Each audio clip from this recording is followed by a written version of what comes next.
தொல்லை இரும் பிறவி சூழ்தலை நீக்கி அல்லல்லறுத்தானந்தமாக்கியதே எல்லை மறுவான் நெறியளிக்கும் வாதவூரெங்கோல் திருவாசகம் எனும் தேன். திருச்சிற்றம்பலம்.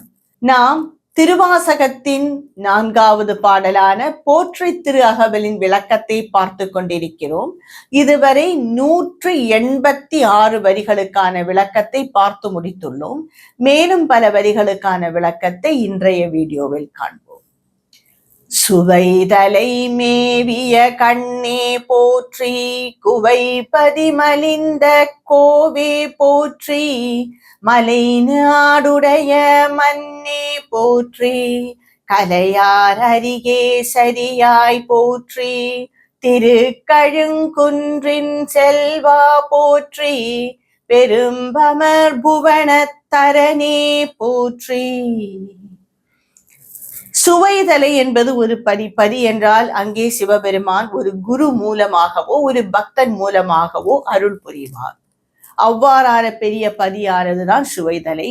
குவைப்பதி என்பதும் ஒரு பெரிய சிவன் மகிழ்ந்து இருக்கும் ஒரு இடம்.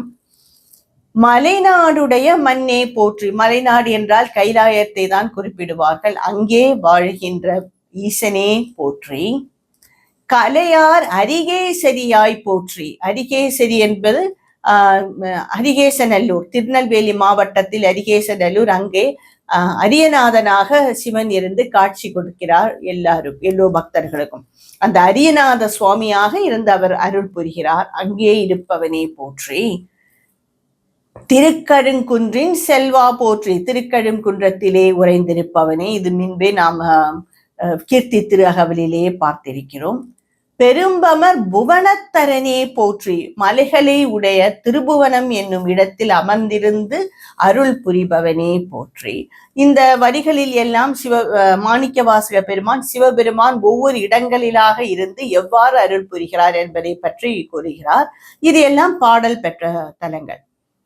அருவமும் உருவமும் மானாய் போற்றி, மருவிய கருணை மலையே போற்றி, துரியமும் இறந்த சுடரே போற்றி, தெரிவரிதாகிய தெளிவே போற்றி, தோழி முத்தச்சுடரே போற்றி, ஆளானவர் கண்பா போற்றி, ஆறாமுதே அருளே போற்றி. அருவமும் உருவமும் ஆனாய் போற்றி. உருவம் இல்லாதவனும் எல்லா உருவங்களும் ஆன வடிவெடுப்பவனும் நீதான்.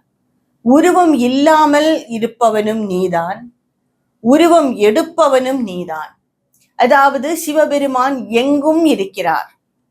ஆல் பர்வேடிங் என்று கூறுவார்கள். அவர் இல்லாத இடமே இல்லை. எங்கும் இருக்கிறார் என்றால் என்ன ரூபத்தில் தான் இருப்பார்? மிகவும் சூக்ஷ்மமான ரூபம். அது ஒரு பெரும் பேராற்றல். அது என்னவென்று கூட நமக்கு கூற முடியாது. மிகவும் நுட்பமான சூக்ஷ்மமான பெரும் ஆற்றல். அது எங்கும் நிறைந்திருக்கும் ஆற்றல். அதற்கு ஒரு ரூபம் என்று இல்லை. ஏனென்றால் ஒரு ரூபம் என்றால் அது ஒரு வரம்பரைக்குள் அடங்கிவிடும். நமக்கெல்லாம் உருவத்திற்குள் இருக்கிறோம் என்கிறோம், நம் அடங்கி விடுகிறோம் இந்த உருவத்திலே. சிவனோ எங்கும் நிறைந்திருப்பவன். அப்பொழுது அவனுக்கு உருவம் என்பது கிடையாது. அப்படி இருப்பவனும் அவ்வாறு இருப்பவனும் அந்த சிவன் தான். சரி, உருவமே இல்லை என்றால் நாம் எல்லாம் எப்படி வழிபடுவோம்? அதற்காக ஒரு லிங்க வடிவில் அவர் காட்சி தருகிறார். ஒரு கூத்த பெருமானாக, நடராஜ பெருமானாக அவர் காட்சி தருகிறார். அந்த உருவமாக இருப்பவனும் அந்த ஈசன் தான்.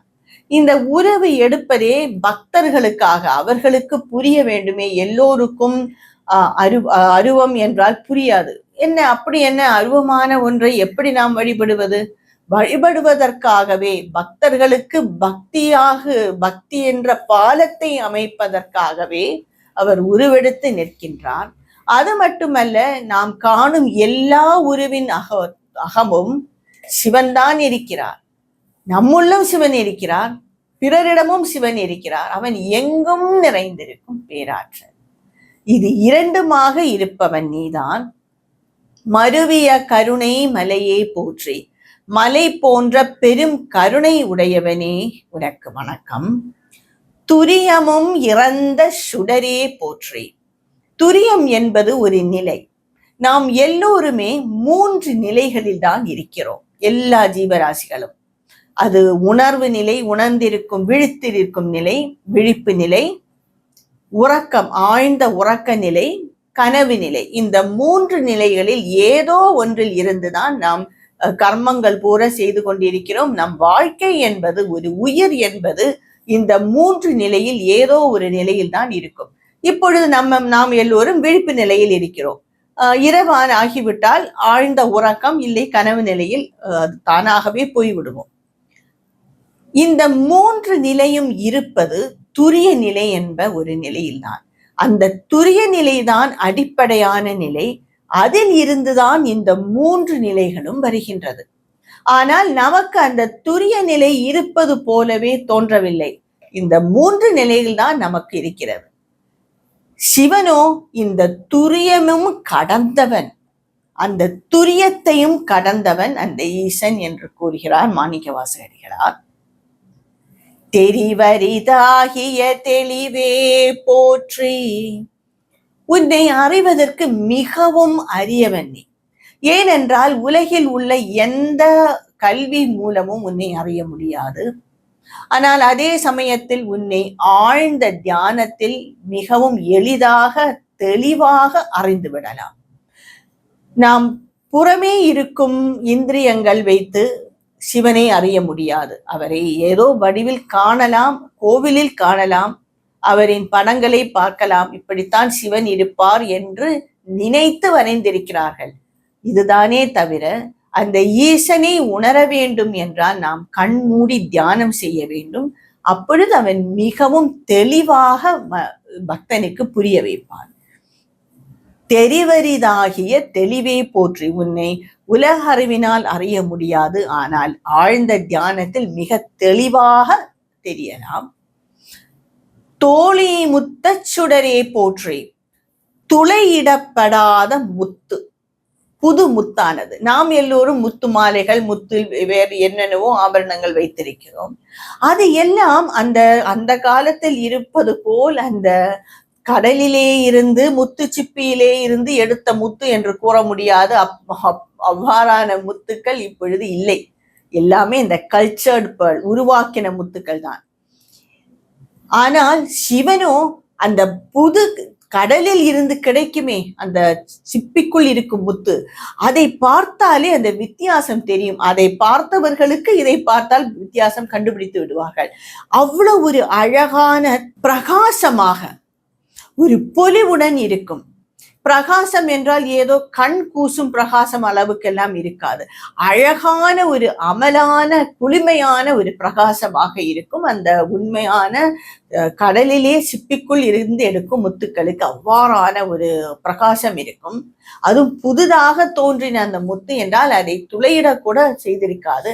அந்த ஒரு பிரகாசமாக காட்சி தருபவனே.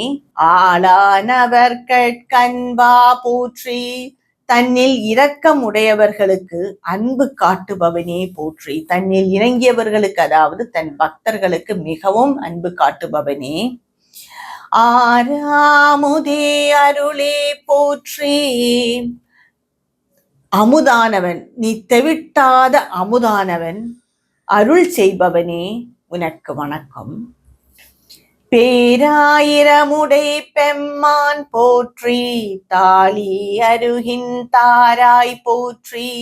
நீலொளியாகிய நிறுத்தா போற்றி. சந்தன சாந்தின் சுந்தர போற்றி. சிந்தனை கரிய சிவமே போற்றி. பேராயிரமுடை பெம்மான் போற்றி. 1000 நாமங்கள் உடையவனே போற்றி. அதுதான் சிவசகசரநாமம். அதை படித்தால் நமக்கு புரியும் எவ்வளவு நாமங்கள் அந்த சிவனுக்கு இருக்கிறது என்று. ஒவ்வொன்றிற்கும் ஆழ்ந்த அர்த்தங்கள் உள்ளது. சிவசகசநாமத்தை படிப்பதே மிகவும் கடினமாக இருக்கும். படித்தவர்களுக்கு அதன் பெருமையும் விளங்கும். தாலி அருகின் தாராய் போற்றி, அதாவது தாலி கொடி அருகம்புல் என்று கூறுவார்கள். அது அந்த அருகம்புல் மிகவும் பெரிதாக இருக்கும், உயர்ந்து வளரும். அதை எடுத்து சிறிது சிறிதாக வெட்டி மாலையாக கோர்த்து நடராஜ பெருமானுக்கு இடுவார்கள். அது அவருக்கு மிகவும் பிடிக்குமாம். அந்த தாலி அருகின் தாராய் போற்றி, இதுதான் தாலி அருகு என்று கூறுவார்கள். அது பெரிதாக வளர்ந்திருப்பதை வெட்டி மாலையாகுவது. நீலொளியாகிய நிறுத்தா போற்றி, பேரொளி வடிவாகி தாண்டவம் ஆடுகின்ற கூத்தப்பெருமானே போற்றி, பேரொளியாக நின்று ஆடுபவனே போற்றி. சந்தன சாந்தின் சுந்தர போற்றி, சந்தன குழம்பை பூசி உள்ள சுந்தரசனே போற்றி. நாம் எல்லோரும் பார்த்திருப்போம், நடராஜ பெருமான் மரகதத்தில் செய்திருப்பார்கள் என்றால், இல்லை கல் சிலையில் கூட சந்தன குழம்பை வைத்து பூசி இருப்பார்கள். முழுக்கமும் சந்தனம் பூசி வைத்திருப்பார்கள். ஏதோ ஒரு நாள் அதை எடுத்துவிட்டு அபிஷேகம் செய்வார்கள். அது சந்தன குழம்பை பூசி உள்ள சுந்தரேசரே போற்றி, சுந்தரேசா போற்றி. சிந்தனை கரிய சிவமே போற்றி, அறிவுக்கு புலப்படாதவனே, அறிவுக்கு எட்டாதவனே. நாம் கூறுவதெல்லாம் நாம் மனதில் நினைக்கும் ஈசனே இவ்வளவுதான். அந்த ஈசன் மனதையும் கடந்தவன், மனதுக்கும் எட்டாதவன் அந்த சிவன் என்று கூறுகிறார் மாணிக்கவாசகர். மேலும் இந்த பாடலில் வேறு என்ன அவர் கூறுகிறார் என்பதை என்னுடைய அடுத்த வீடியோவில் காண்போம். திருச்சிற்றம்பலம்.